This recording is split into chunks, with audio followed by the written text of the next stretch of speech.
la retraite à 65 ans. La retraite à 65 ans. La retraite à 65 ans. Il faut travailler plus longtemps, disent-ils, parce qu'on vit plus longtemps. Mais depuis qu'on travaille plus longtemps, c'est-à-dire depuis messieurs Sarkozy et Hollande, on vit moins longtemps. Avec le gouvernement de l'Union populaire, nous passerons au contraire à la retraite à 60 ans. Et il n'y en aura pas une inférieure au salaire minimum qui est reconnu comme le SMIC, c'est-à-dire 1 400 € pour une carrière complète de 40 annuités. Et jamais, pour qui n'a pas une carrière complète, moins de 1 000 € pour qui que ce soit. Choisissez, tranchez la retraite à 65 ans avec Macron ou la retraite à 60 ans avec Mélenchon. Votez et vous aurez la retraite à 60 ans. C'est-à-dire que ce sont des dizaines de milliers de postes de travail supplémentaires qui se libéreront. La retraite à 60 ans, c'est tout de suite, 830 000 personnes qui peuvent partir jouir du temps libre.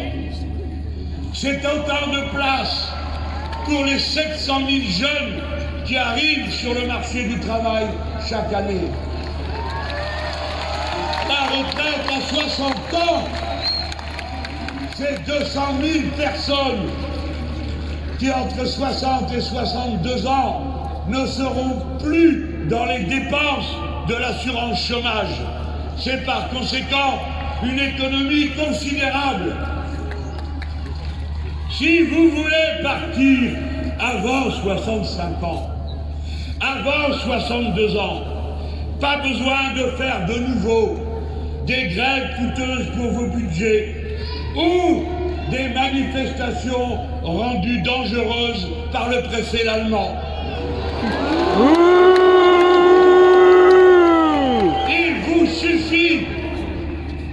Il vous suffit, dans 3 semaines, d'un aller-retour au bureau de vote et d'un bulletin de vote à mon nom. De même, si vous voulez que ce dessert l'étau qui vous serre la gorge, si vous voulez le SMIC à 1 400 € net dès le mois de mai, de même, si vous voulez qu'il n'y ait plus une seule personne à moins de 1 000 € de revenus mensuels, de même, si vous voulez consacrer votre temps à vos études, à la fac ou au lycée professionnel, sans être dans la misère, ou de vivre de petits boulots, le soir et le week-end, vous aurez les 1 000 € que nous permettent d'avoir le fait qu'on prenne tout, au-delà de 12 millions d'héritages. Si l'idée que vous nous faites de la dignité de la France et de votre propre existence fait que vous ne supportez pas qu'il y ait 5 personnes qui possèdent autant que 27 millions d'autres, si vous ne supportez pas qu'il y ait 12 millions de gens qui aient froid à domicile, 8 millions de gens qui aient besoin de l'aide alimentaire, 4 millions de mal logés ou 300 000 sans-abri, ce sont les nôtres, nos frères, nos sœurs, en condition et en dignité humaine, ceux dont on ne parle jamais et qui n'ont que vous, qui n'ont que nous, pour que leur voix se fasse entendre à cet instant, eux qui sont les humiliés.